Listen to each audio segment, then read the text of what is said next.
Go, hold, run, tell, walk. Next one. Do your next one. Go, walk. Hot, sunny, soft, is.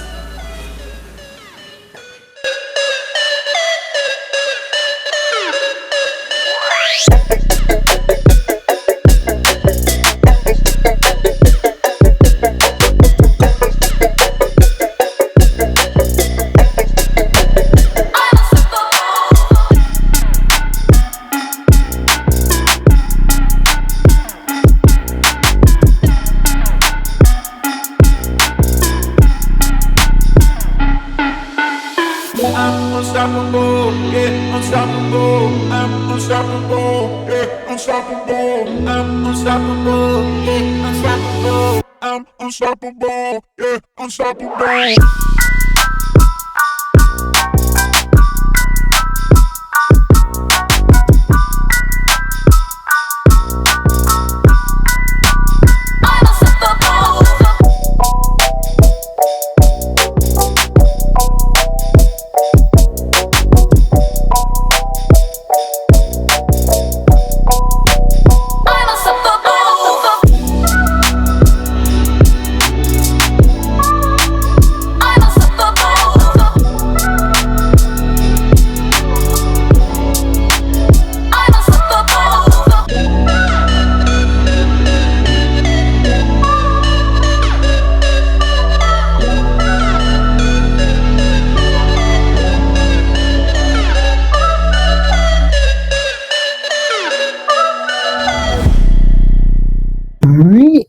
All right, there we go.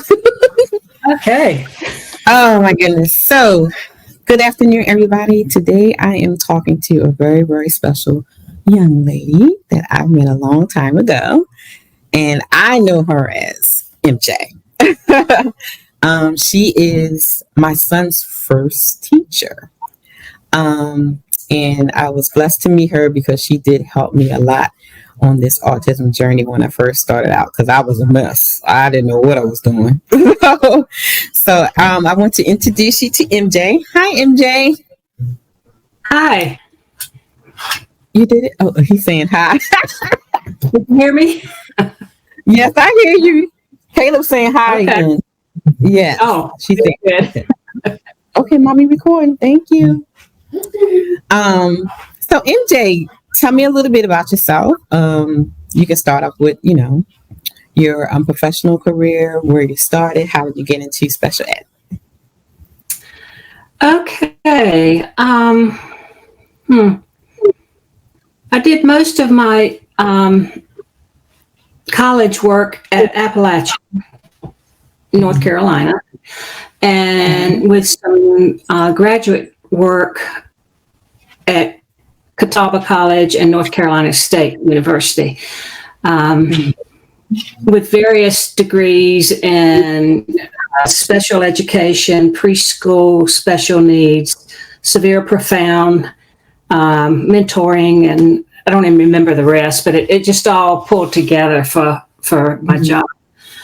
I'm trying to think. I mean, this was how many years ago that I started teaching? I think I accidentally got into special ed with needing a job. And at that time, I went to a college and did a big questionnaire and to find out what I might be good at. So it sent me to Murdoch Center, which is an institution for those with all kinds of disabilities in North Carolina. And I started working with blind, deaf, and deaf-blind children.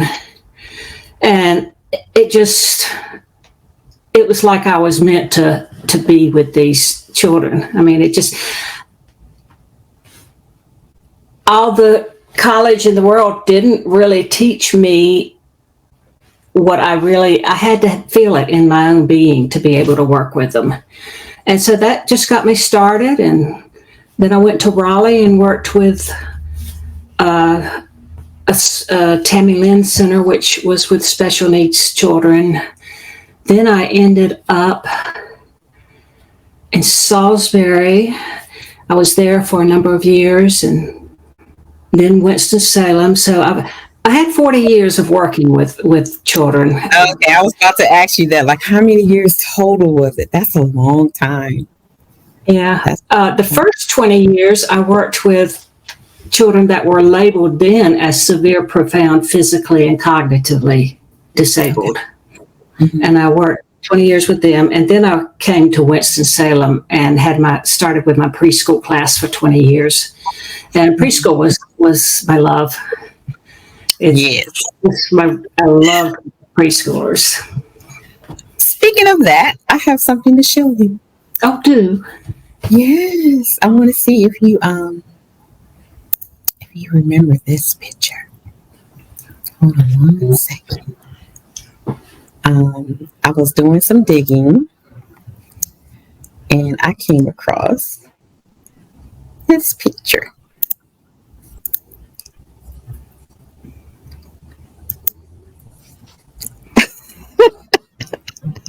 I don't see anything. Oh, you don't see anything? Yes. Okay, there you go. Yes, I've got that picture somewhere too. Oh, look at that tiny, tiny little one. So everybody's watching. The little one with the white shirt is my son, Caleb. That's it. Jay teaching it. And wow. This was circle time. Yes. I love my circle time. Yes. Look, I still remember the song. Sometimes we sing it sometimes. Oh, good. You know, sometimes I do. Especially the days of the week song. Like, yes. Somebody asked me the day of the week the other day, and I sang the song. Yeah, I mean, those things like was embedded in our kids. Like, he still knows the song to this day. It's something else. Oh, well, he was so musical anyway. He would remember the songs. Yeah. That's I think during that time is when I realized that he learns well with rhythm and music, and so I'm really he's doing really, really well.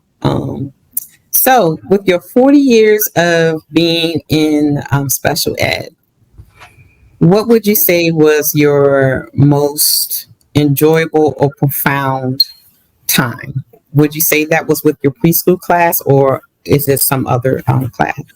Well, you know, there were profound times in each area. It's with my severe profound population. I learned that was the beginning of computer use. And I went and learned how to use the computer, and the amazing breakthrough of learning the adaptations, because so many of the kids were so physically involved, they could not even sit, they couldn't talk, they might just move, like one little girl could just move her wrist. And to find the adaptations to allow these kids to be able to interact with a computer game or whatever, and it leading to communication. That was a very profound and wonderful time for me to use the creativity part of me that I didn't know I had, and really develop a lot of things. Mm-hmm. That was very profound. So do you think the age of computers, because I know I hear a lot of people saying that now that, we're allowing the internet and the actually computers raise our children now. Do you see a good side to it and a bad side to it? Because I know you're saying it really helped the children to learn to communicate by using technology. So has technology have its 50-50 or up and down with it? Where do you see the disconnect? Well, for me, technology, if you're using it with people who need help with being able to communicate or whatever, there's no downside. There's no downside. One example would be one of my students. She was very physically involved. She screamed all the time. And when we found a way for her to adapt to the computer, there was an IQ test that the psychologists or psychiatrists were able to use with her, just having her use her hand to touch the switch, which would give the answer, and found out her IQ was like 135. This was a 6-7-year-old whose psychological read IQ less than 10. I mean, see, I never would read those things. Right. And we had to explain to the parents that they needed to be prepared for her to say things that would hurt their feelings, that would make them really sad. And she really had a lot to say. I mean, this wasn't in the matter of months. It took really years to get there. But she wanted things she couldn't have because she was so totally disabled. So, I always recommend. I know people worry that using a computer would make it harder for the kids to learn to talk. Right. I never found that, because it was such a freedom for them to be able to communicate, that then it made it easier for them to find their voice. So right. Yeah. But preschoolers, I love preschoolers. So preschool First of all, I was the age of a child, but I never was a child. I was only a little adult child. Yeah. And I loved learning about toys and books. Oh my goodness, children's books, and having those available and seeing the kids enjoy the books. But somehow it's like I could relate to my preschoolers really well, because I could see into, I had a feeling for what they might be going through or having been through, or because there were children there that had been abused, and that was very important for me to know that I was able to be with these children and provide them a safe environment. And the different thoughts on how to teach children, I would get into that with my superiors. That's one of the questions I want to ask you a little bit. Okay. Like, did you have? Because I love the way you were interacting with our kids and how you were teaching them. Because that was one of my biggest fears. Putting Caleb into the school system was that, because I found throughout the years, sometimes teachers doesn't have the patience to actually learn each child's learning style. Right. Or how to structure your class in order to accommodate all of your little ones. So did you get a lot of pushback on how you structured your classroom or how you interacted with the children? Not really, unless there was a parent or family that was so determined that their child be taught in a certain way, a very specific way. And their way had some merit, but it needed to be sort of melded in and meshed in with my way. Right. I was pushed to tell them that I would do it exactly how they wanted it done. And the parents insisted that I go to a workshop so I could learn what they wanted. Well, what they wanted because I did that workshop. Um, and it's we finally decided that child shouldn't be in my classroom, which was sad because I think she really would have functioned with a little less stressful kind of structure. I believe we all need our structure, but there are ways to have structure that make it less stressful for the children. It's like, first of all, I knew right away that I couldn't expect parents to have a very strict, structured menu at home. That's not life. That's not real life. And it was important for me to pay more attention to how I speak to kids, just using a few words. And I would deliberately put changes in the day without warning so that they could learn that changes do occur. And right. Learning specific phrases, that's important, not give reasons or whatever, like saying, we're going to change now.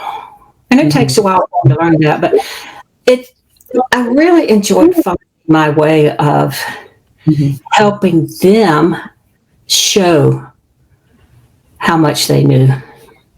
Yeah. I know, like for me, I learned a lot from you because a lot of things that you incorporated in the classroom, I started doing at home. Oh, wonderful! Yes. Yeah. So that helped me a lot. Yeah. It helped me a lot. Even to the point of how you had the classroom made up. His room was made up similar. He had his table with a circle, and he had the book. I was doing it, MJ. Whatever works, I was going to do it. Right. Yeah, whatever works, I was going to do it. Yeah. So my next question is, how do I want to say? Because a lot of times when Caleb was going through the school system, a lot of times I had virtually all of his teachers compliment me for how I raised him, because like 70% or 80% of the kids in the classroom that he was in didn't know how to do anything. They didn't have any life skills, or the parents were hands off. It was like they just dropped them off at the school, let the teachers handle it, let them teach them. There was no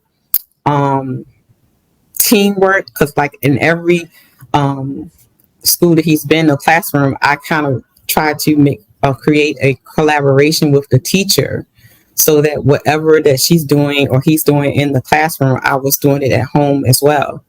So it was some type of structure, because whatever was working in the classroom, I wanted him to do it at home as well, so that I can continue to teach him at home. And I find a lot of times that I hear, and I see it too, a lot of parents are hands off.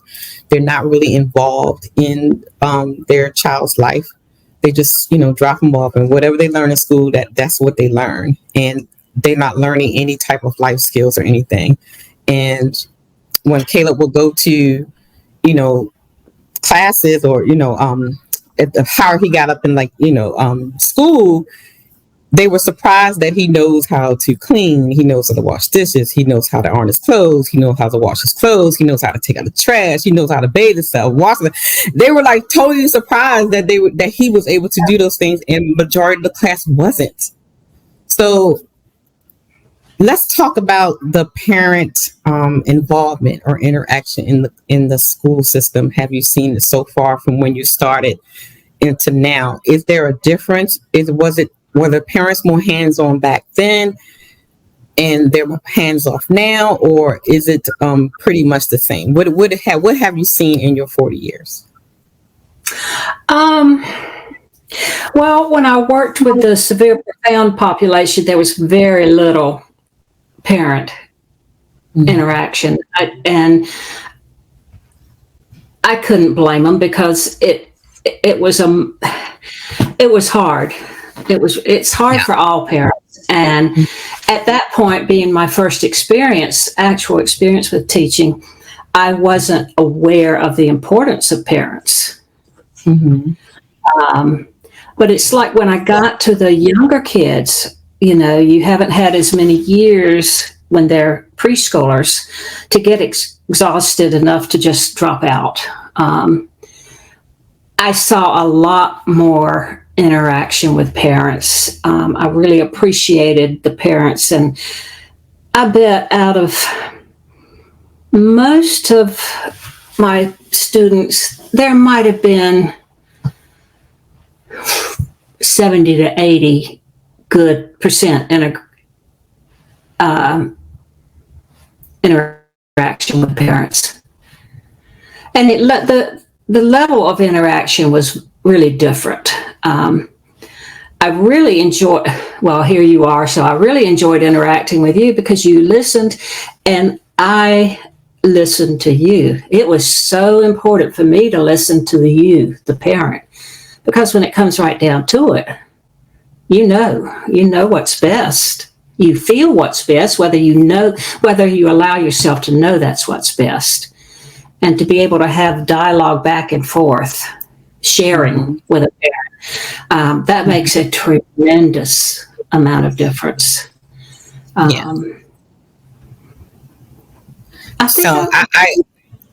remember, I don't know if you remember this, but you told me to get Caleb's adenoids and tonsils checked. And when I did that, they discovered that they need to be taken out. And as soon as they took them out, that's when Caleb started talking. Yeah.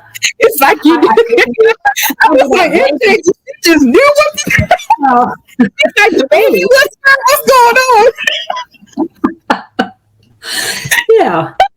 Well, and so sometimes a teacher's going to notice changes quicker than a parent because, the teacher has them just that amount of time and it's much more focused.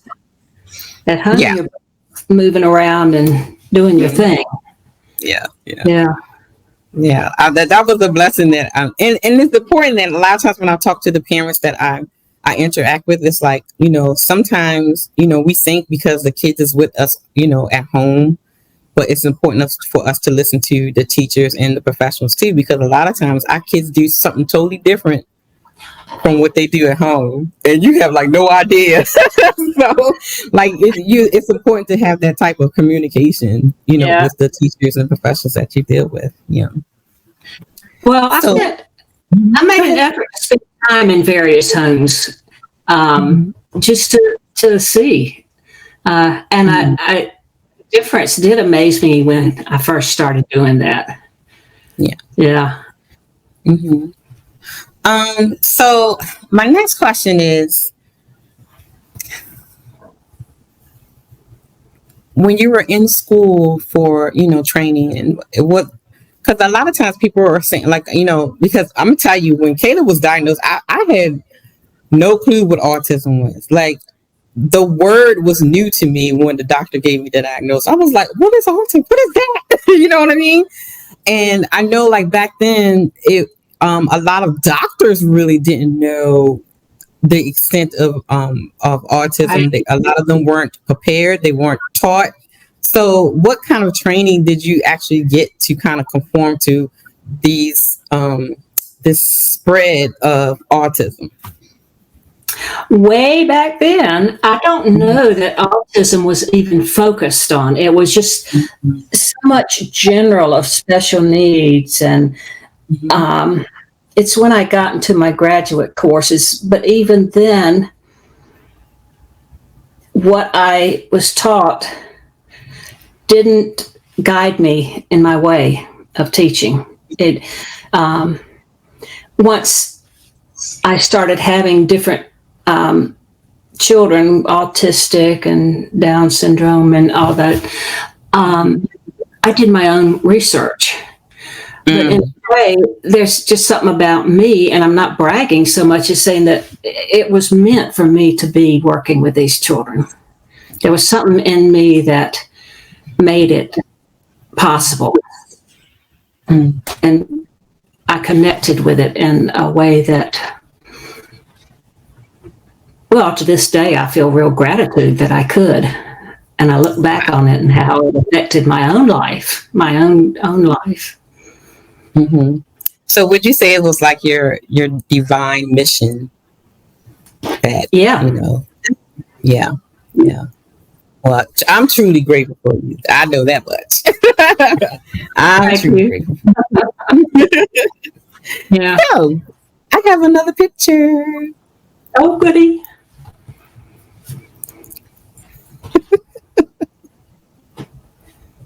Can you see it? Not yet. There. Oh, I remember that one too. I loved calendar time. Sunday, Monday, Tuesday, Wednesday, Sunday. Wonderful. And you know, I kept it up. They could go back during the day, during free time, to interact with it. And I didn't used to do that because I didn't want them to mess it up. But I realized, hey, it's amazing what you learn when you're about a child, when you're not asking them to do something. And if you really observe what you're doing, that helps, that it's much more, makes it much clearer what they really know than those tests we had to give. Because a minute, well, it's like me when I know I'm going to be asked questions. I didn't let it worry me with you because I knew you were okay. But I just want to freeze up, you know. And right, yeah. Like, I need a list of questions before we do anything. Like, I gotta be prepared.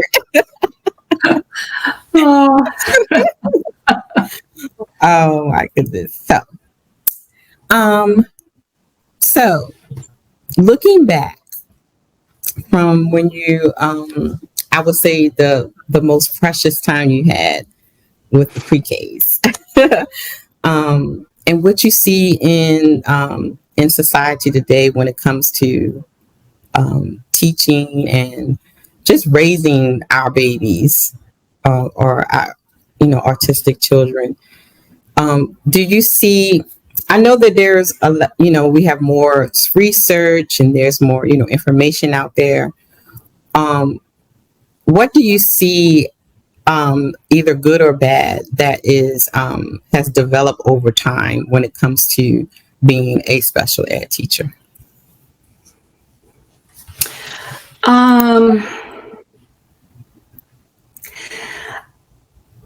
I can't say that it's all that different. I think the reason I retired when I did, I could have worked 10 more years, was the bureaucracy. Really? I mean, I couldn't deal with the bureaucracy anymore. I didn't like being asked to do things that weren't right for me to do. Can you share on one of the things that you didn't agree with?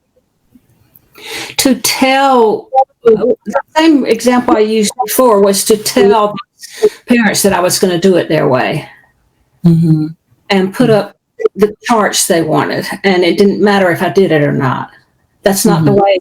That's just when higher up allows you to just do it your way or whatever, and say to the parents the line.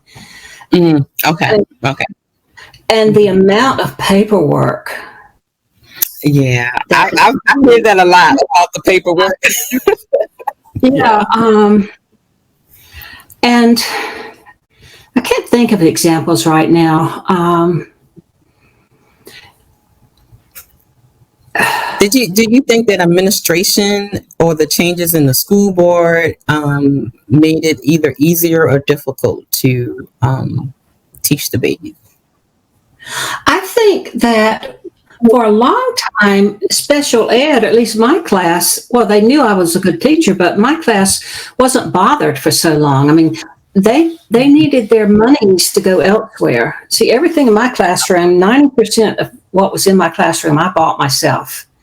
Mm-hmm. because I hear that a lot. I was determined to have enough stuff in there to give give the kids options of what they play with or what they interact with. How can you learn what attracts them if there's not a supply there?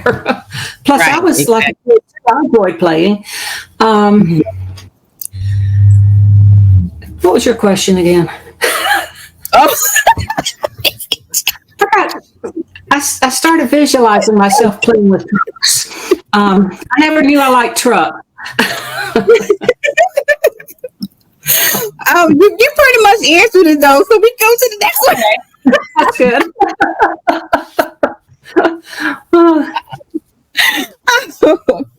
So, what was the other question? It was something similar to that, but I was thinking, um, when I'm, I don't know if you like, seen a lot in the news where a lot of the paraprofessionals, have been like charged with mistreating the children or, I've seen that. I mean, I have seen it yeah. personally, and So, what are your thoughts about that? I have some very strong thoughts. My experience, and I saw a lot of it, and I would report it because you don't force a child. Say you have to eat this before you get your milk. You don't force a child to eat and keep their drink from them. I mean, that's just a simple example, and Right. it was ignored. It was ignored. Always ignored because teachers were hard to get, and the classroom was a hard classroom. Well, I had some real behavior kids too, but Yes, I remember one. more accountability. Oh, what do you remember once? He couldn't keep his hands out of certain places. Oh my. Well, that's sort of normal from what I learned. I was very Like, naive. okay, what's going on back here on this beanbag? Let's move you to the corner over there so you can enjoy yourself. Oh dear. There was a video of I think she was a bus aide. Just was like beating on a special needs child. Let me tell you something. NJ, I would be in jail. Okay. That's where the person who is doing it needs to be. I mean, it was a bus aide. I don't know if she was a paraprofessional, if she was just a bus aide, but the parent says that for about 6 months, the kid was coming home with, different types of bruises and things like that. And so the school board finally looked at the bus videos or whatever and figured out that she was like punching him and stuff while they were riding. And when I talk to a lot of parents, and that is like one of their biggest fears, that being, especially if they're nonverbal, that somebody's going to hurt their child while they're not, around. Yeah. And with I would be in people not handcuffs. work, I mean, there's more instances of that than is even publicized. People lose their temper, or some children can have such bad behaviors, and you just sort of snap. And there was something in me that kept me calm. I don't know, maybe because of my childhood, but I don't know what we can do about that other than for parents to be vigilant. Well, and then, you just hit on something, and that's one of the things I really, really want to get into, is the behaviors, where people, not just the teachers or but even parents, are not taught how to deal with the types of behaviors that their child may have. And so they get overwhelmed and frustrated, and then that's when they just blow up. And that's one of my initiatives, is that, when we get the diagnosis, we always focusing on the child, but nobody's really focusing on the parents or the caregivers. Yeah. Like, they need instructions and care and training as well, so my feeling is, the child needs early intervention, and so does the parent. It should be a total. I mean, it should be mother and child together. I mean, just Yes. Yeah. and I know for a while we had the parent of one of my students who set up his own training for people to work with autistic kids. He was the father of an autistic kid with similar behaviors. And it grew, and he had people who would go into the homes to help the families and all. But even then, people are really good at hiding their frustration, and then when they're alone, you don't know what's going on, because that happened with a few of the people he had hired. I don't know how you do. I don't know how to change that. Yeah. Yeah, and I can say for like in my community, the Black community, it's more or less, you don't say anything, you don't reach out because, therapy is like taboo, in the Black community. Or I enjoy my therapy. Like whatever goes on in this house, saying nothing, or a lot of, it's sad to say that a lot of grandparents are raising the great grandkids, and they are not knowledgeable, and they are old school thinking, oh, he's just bad, just beat it out of him. You know what I mean? Or just punish it out of him. But that's not what's happening. They just don't have the education or training to go in. And then you have the parents that just hands off, especially when I found like, when I'm talking to a lot of young parents, it's like they have these kids so young, and then the child turns out to have a disability. That's another thing piled on having the baby so young. They're immature in the mind, and then it's piled on that this child have a disability. And so it's like they just lose it, and they don't know what to do. And so, I mean, I even had one young lady that she just literally leaves her kid in the room all day because she just couldn't handle it. And it's like, it was like taboo to actually reach out for help. And I don't, and that's one thing I don't understand. Like if you're ask somebody, research, I mean, Google, I mean, Yeah, and see, in my mind, you're right there, and you're doing what I wish other people would do, getting it out there. And you yourself, you didn't allow things to just stand still with Caleb. You fought for Caleb. Exactly. Yeah. Hard to fight for Caleb. And mothers groups, I mean, at one point I was considering doing a once a month kind of mothers group with the kids there and just interacting, but the school system would not allow it.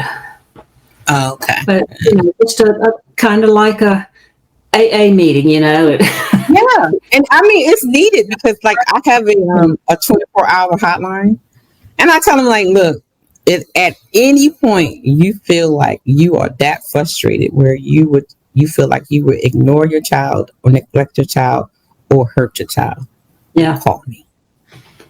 Yeah, call me so that I can help you bring it down and calm down and think. Yeah. So. And I think that's what's missing with a lot of, especially these young parents, because let's be honest, they do not have no patience. Well, they didn't have time to develop no patience. Right.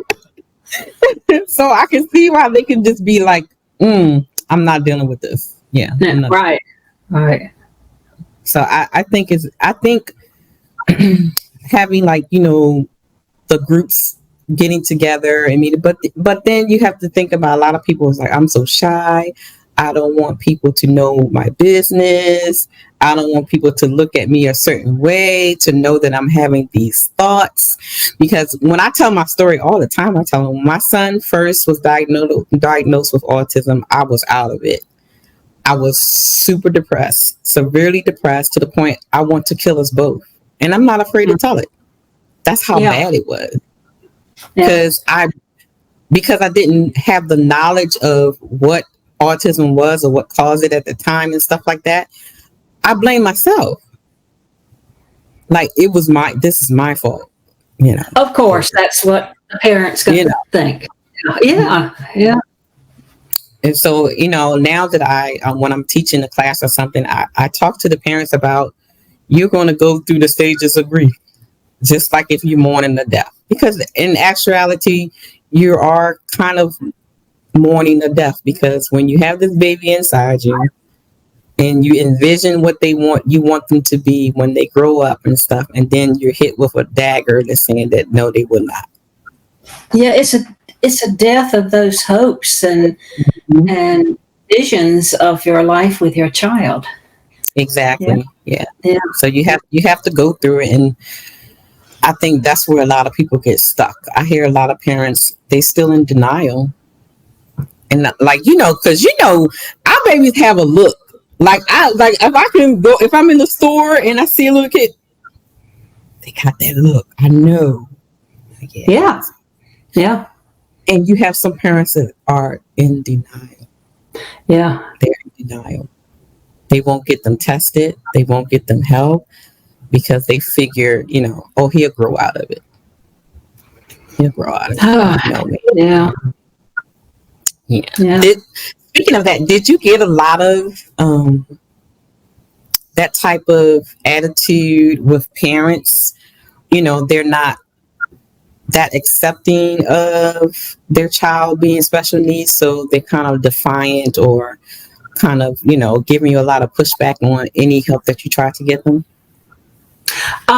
Evidently, because I remember there was enough that I would remember that as when it first started, I just, that naive part of me just couldn't understand. But the more I got involved with the students, and even with my severe profound students, I would provide respite to the parents, and I would keep them. I would go to their homes and stay for a week or so, and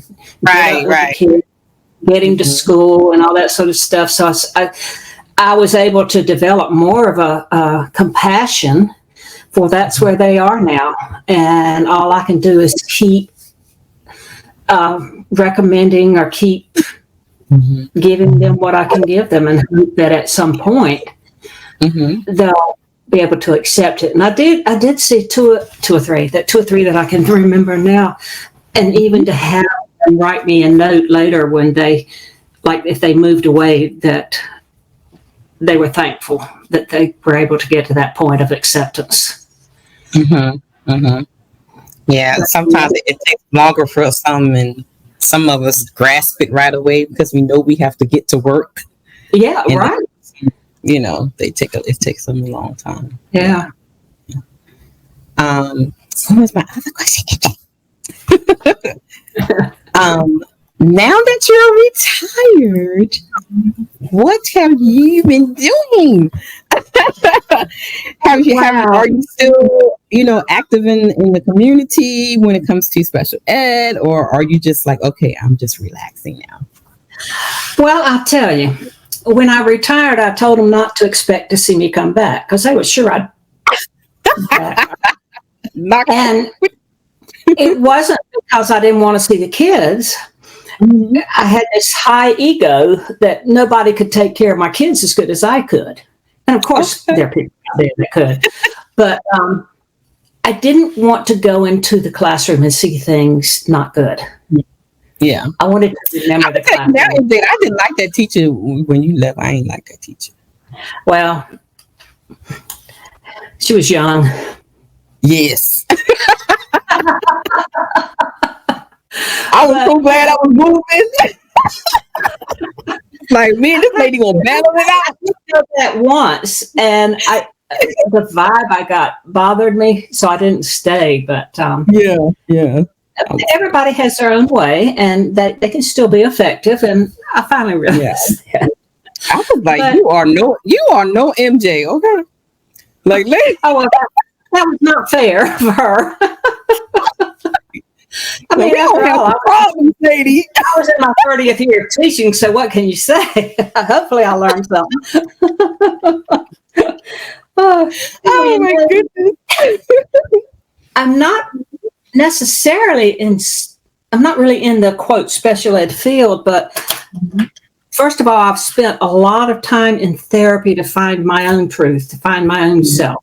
I had a very traumatic life until age 30.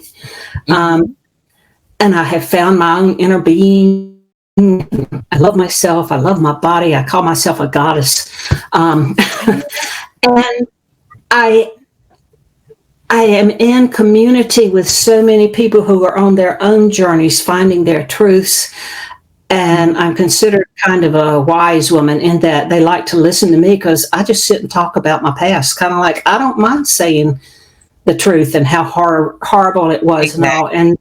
And these people are at the place where it's helpful to tell my story in these communities because it gives them hope. It makes them realize that all the pain and whatever that you go through on this journey, which you do,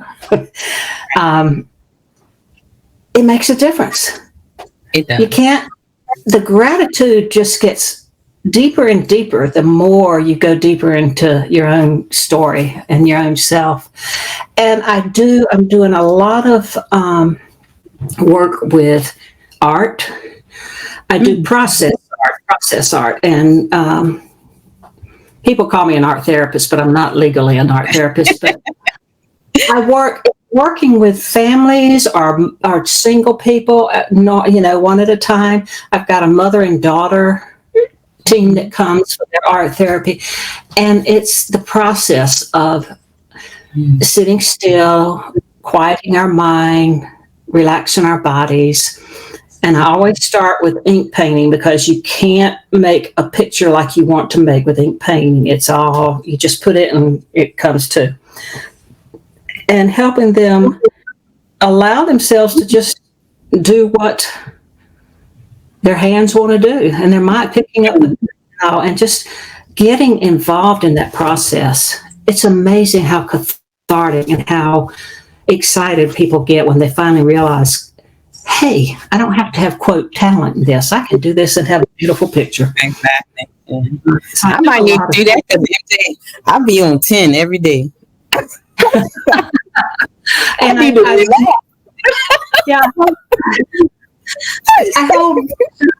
hope I've started going to a couple of residential places, independent living places, and with them. Okay.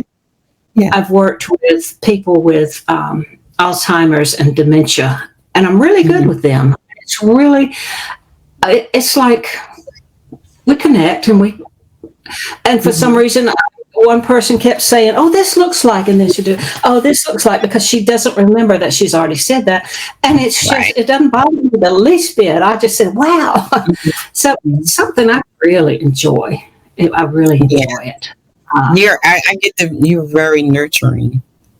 Right, you're a special nurturer for sure. Yeah.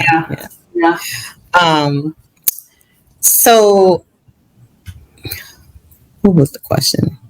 You were talking and it just went. Oh yes. So you know that Mr. Caleb is 21 now, right? Yes. So now I'm navigating into the transition to adulthood. Yep. That stage. Do you have any recommendations or any tidbits for us parents that our kids are moving into the third part of their life? On the spectrum. Well, I would love to think that every place had their communities where our autistic kids and higher function. I consider Caleb to be a higher function. I mean, really, he can take care of himself up to a point. And where they can move in and be like their own little apartment with ongoing staff there. And I've read about one place, and I don't remember where, that and I've seen on Facebook occasionally where that was really working. But there again, you have to worry about the staff or. Yeah, that's that's my number one worry because I got bail money. Okay, I'm going. Yeah. I'm going to jail. You mess with my baby. So, how about jobs around there? Are they open to hiring or having? I know. Okay, so when I was in Baltimore, they have several programs where like they train them to do jobs and things like that. And so I'm in Louisiana, so the parish where I am now, not so much. Actually, it's not much services here. But if you go outside into Baton Rouge, they have more services there for our kids. But however, because Caleb is so, everybody knows Caleb around here, Right. and he's so high functioning that they know that if you just give him a routine or tell him what to do, he'll do it. So he will be working since he likes to put things in order. Yeah. So he'll be working at a store stocking. So that'll be his first job. So I'm excited. Oh, wonderful, wonderful. And here in Winston, it's been within the last year, I don't know, maybe they're parents of children with Down syndrome and autism and whatever, and they started a coffee shop because coffee is very popular. Okay, wonderful. Yeah. And have pastries made by some of the places around here in Winston, and they hire only adults with varying disabilities, and they train them, and then they work there. That's the kind of programs they have in Maryland. And the place has grown. I mean, they've got it one on Trade Street, which is a street of all kinds of great jobs, and then they've got one in their public library. So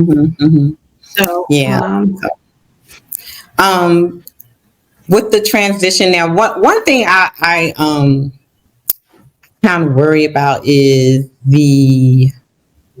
what if something happens to me? Yeah. What if something happens to both me and my husband? What then? What happens to Caleb? You know what I mean? So that's always been a thought in my head. Write down, and just really talked it out. And what would be your ideal? Are there? I've just recently been planning my death, when my body dies, and I did some workshops to learn everything I needed to take into account, and I've really had kind of fun planning it because it's just for me. I get to be buried. I don't have to be embalmed. I mean, I'm going to do it my way. Oh my. Where do you start with getting information? I guess if you know someone in social services, just to talk to. I've been compiling some information. Yeah, and I've been compiling some information, and I have went to a couple of seminars, and I'm actually going to regurgitate the things that I've learned because I didn't know that when Caleb got of age, I am supposed to have guardianship of him now. Because I knew that, but I hadn't thought about it. Yeah, so I had to apply for guardianship of him now because he's an adult. Yeah. So I learned a lot, and so I will be sharing that information. I'm compiling everything together to do a presentation for my autism community. Yeah, because it was like 10 of us sitting at the table, and we was like, what? Like we didn't know. Like it was. So I'm quite sure it wasn't just us 10 did not know that we were supposed to get guardianship over our own kids. So I guess because they're not considered a kid anymore. So yeah. Yeah. Are there any group homes in your area? not here. They would be in New Orleans or Baton Rouge. So, but they're so what I was, and I don't want to put them in a group home. So, I have to. one of the options I was thinking about is, so if we build the house and then we just build a separate, like, what do you call it, in-law type In-law, yeah. where he would have his own little kitchen, living room. You know, he would have like a little space. Yeah, I was going to say build a tiny house right in the backyard. Exactly. Yeah, that's what we're talking about. So he'll have access to us, and we'll have access to him if something is wrong or something like that. And like now, like Caleb child, like he told me the other day, he a grown man. I said, okay, Mr. Grown Man. Well, 21, he can drink now. I'm a grown man. Okay. I should treat you like a grown man. Like, you know, like now, I mean, he does, of course, you know, he does his thing. He breakfast, lunch, dinner, he does, you know, he does all his things. He doesn't, you know, need any assistance from me for anything. Like I can leave and go to New Orleans and come back. And then I have security everywhere. So if I need to check to see what's going on, make sure the house is okay, you know, he's that independent. The fact that he's already in that level of functioning, it's like, should you die, and he had his own place with that, like that, and I'm sure there's a way that some service or whatever would check in. Just to see how things- I mean, is it something like when you have like a home health nurse or something? Is that what you're talking about? Yeah, okay. Maybe that's what I'm thinking. Or even friends or whatever that you know. Because if you fix his own space, has time to adjust to being in his own space, he'll probably love it. I can stop barging in his room. What you doing, Caleb? See, that way you're avoiding a major change if he's already in a place where he can live and have people come by, because it's going to be a major change should you die. Well, you will die one day, but yeah. Now I know here there is I used to work there. There is some apartments that are made for people on disability. And I remember there is a young man that was living there. He was on the spectrum, but he was living by himself. And what would happen is, his mom will come and, you know, stock up the fridge, you know, for, you know, whatever he needs, the toiletries and all that. But he was there, you know, he was there by himself the whole time. And, you know, his mom or sister would come in to check on him or take him out or something like that. But he was basically living on his own, just chilling, playing his PlayStation all day. But he had his own little life, his own little space, and evidently was happy, or he would have gotten into some kind of trouble, I guess. Yeah, he had like a little the efficiency apartment, so it was like you know, just a small bedroom and stuff, and it was just what he needs. But it's going to be interesting to see, you know, Caleb get older and So I'm excited, and then I'm kind of scared too. Of course. How does a mom really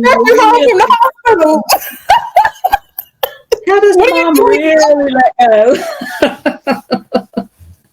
You're making me feel old. What's going on? Right. You feel old. Look at me. Oh my goodness. You know, I have finally accepted that my body is old. Yeah. But nothing else is old. Just my body. Yeah.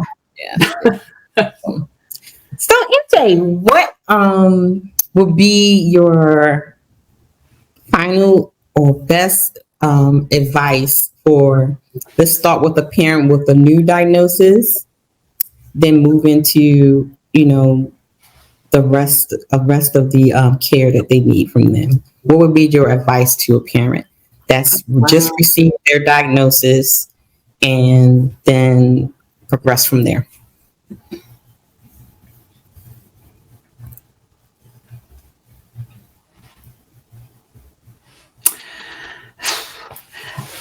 There's so many things involved. The first thing I think is to feel relaxed and at ease with the baby. Hold that baby, whether he wants to be held or not. Hold him, rub him, caress him.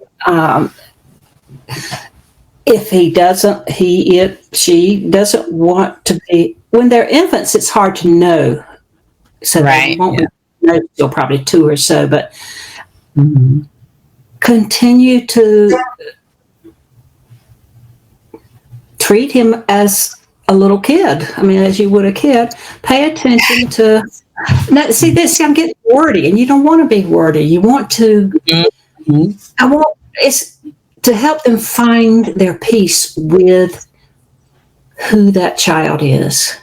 Yeah. To accept and love that child, and to hell with what anybody else thinks. On Facebook, I follow the escapades of this mother, the educated debutante, and she has an autistic son. And you need to look up the educated debutante, because she tells like it is. She talks about how awful she is, and we've gone from him being 2 or 3 years old. Now he's like 7 or 8, and I'm following their story, and it's an amazing story. I mean, she talks about the frustrations and about how she learns to see a lot. I mean, she never thought he would talk. Right. He can talk now. And the big thing about so many autistic children is they know a lot more than you're ever going to see. I mean, you might see it. It's like her Amos. He reads and knows all the capitals. He knows all the flags of the world. I mean, things. Yeah. Reach out for help when you are confused.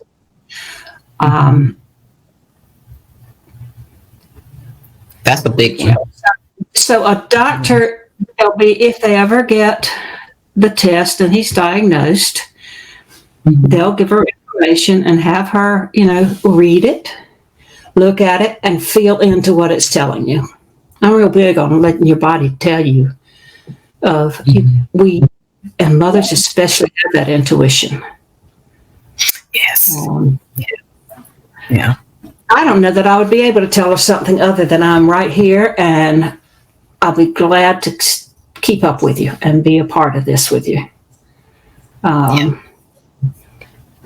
Because there's so many things that you can't even imagine coming up that might get in the way or whatever. Live in the moment is my new philosophy for myself, and instead of worrying about the future. Yeah, that's another big one. Especially with parents who worry about the future instead of just embracing what's happening right now. I don't see you worrying so much as anticipating. There are things that sometimes good to have some information, because there are things you have to pay attention to in the future. But it's like with me, day by day is fine. Right. I'm alone. I don't have responsibilities. I'm going to Greece in June. So I'm traveling one last time. This is going to be my hoorah travel. Ooh. Oh my. Take lots of pictures. Settle in. And, I have people call me and want me to do this or that related to some art stuff. And I'm getting ready to start a group of women to do embodiment work and embrace our bodies and our souls. So, and I think all my work as a teacher has given me so much within me that it has enabled me to get to this point. Would you say, do you feel that you have fulfilled your mission, or you still have work to do? I'm always looking out for more and more depth, looking for the depth within me. I've got a mentor, and it's not therapy or whatever, but we talk about what's going on or how I'm feeling. And I love recognizing emotions. What emotion? I love sitting with an emotion, and even if it's intense, I love being able to sit with it and allow it to move through me. And that's how I get into more and more depth. So it's really, my mission is to be who I am and to be open to whatever comes to me and to surrender. Allow. So whatever, something else may come up that I have to do, like this trip to Greece, but I'm not anticipating. You gonna take that long flight, MJ? I'm scared of planes. I mean, I'll get on it, but knock me out. But see, this is 3 weeks at Corfu, Greece, and it's with women from all over the world. And we'll be doing, it's called the Awakening Women. And we'll be doing all the embodiment and meditation. And it's just 3 weeks of being in connection with goddesses from all over the world. I love meeting new people. Yeah.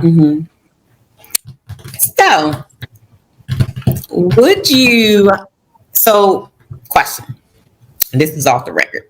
So, when you have time, would you be interested in doing a Q&A with some parents? They have like questions about the putting their kid in school, the process, what should happen, what should not happen, early intervention, just whatever kind of questions that a parent may have, what they just have, Well, sure. And if I don't have an answer, I'll say, well, I'm not sure. Let me think a minute. Right. I mean, let me direct you to this. I mean, I think a lot of parents just have it's not even a lot of technical stuff they want to know. Yeah. It's more emotional, based questions that they just fighting with. Yeah. Yeah. So. I think I could get into that. Okay. I think I've got enough ease about myself that maybe I won't look too. What? What's that?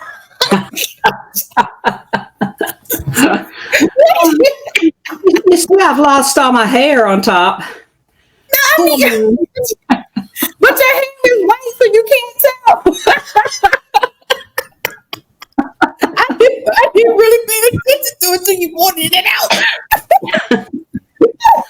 Yeah. You're not looking up there. You're looking at right.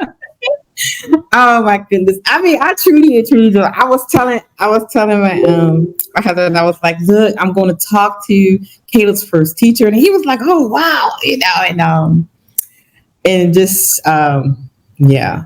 I just want to say I truly thank God for you, because I don't know if I didn't meet you, and when I did, and Caleb started to go to that class, I truly believe the outcome probably would have been different. Yeah, and the thing is, we were meant to be together. I mean, I truly believe that the forces pushed us together.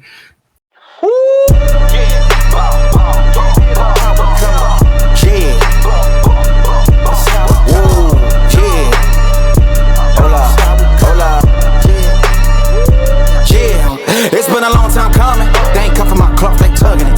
Putting up numbers, 99 pounds, and I still kept it 100. Yeah, it's been a long time coming. They ain't cuffing my cloth, they tugging it. Putting up numbers, 99 pounds, and I still kept it 100. Yeah, who don't play, play, play, play, who don't play,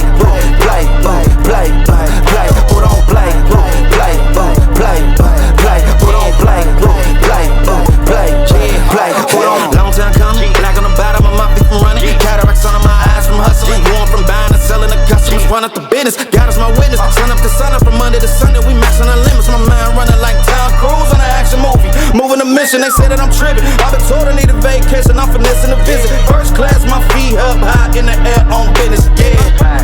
Travel the city, your city ain't working, it's all for nothing. She told me don't let up, it's on us to make it, it's on us to crush it. Nigga, it's gon' take some just to make some, so put that in your budget. Yeah, can't keep moving your dreams for cheap when you ain't even buzzing. What got you bugging? Make you a play, don't be scared, I'm religion. You made it from nothing, then figure out your clutching. Everything you want in front of you, ain't no discussion. Look, it's been a long time coming. They ain't cuffing my cloth, they tugging. Putting up numbers, 99 pounds, and I still kept it 100. Yeah, it's been a long time coming. They ain't cuffing my cloth, they tugging. Putting up numbers, 99 pounds, and I still kept it 100. Yeah, who don't play, play, play, play, who don't play, play, play, play, play, who don't play, play, play, play, who don't play, play, play, play. It's been a long time coming. Track star, long time running. I exterminate foes, they bugging. I'm joker, I want my nuggets gold. Platinum chain, call him Johnny Dang, dog. With my brains, I go off like hurricanes until my diamonds look like rain. My verses, gas, I'm on it, spaz. The business, cash, no money, pass. Ken said I need a verse, I said give me like 30, I did it in 15 for real. I been on fire, they want me to chill. I been on fire, they want me to. Look, it's been a long time coming. They ain't cuffing my cloth, they tugging. Putting up numbers, 99 pounds, and I still kept it 100. Yeah, it's been a long time coming. They ain't cuffing my cloth, they tugging. Putting up numbers, 99 pounds, and I still kept it 100. Yeah, who don't play, play, play, play, play, who don't play, play, play, play, play, who don't play, play, play, play, play, who don't play, play, play, play, who don't, yeah.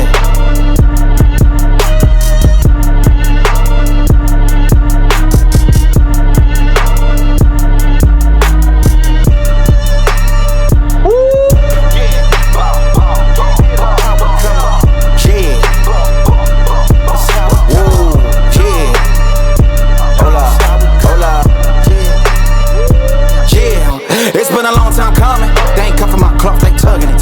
Putting up numbers, 99 pounds, and I still kept it 100. Yeah, it's been a long time coming. They ain't cuffing my cloth, they tugging it.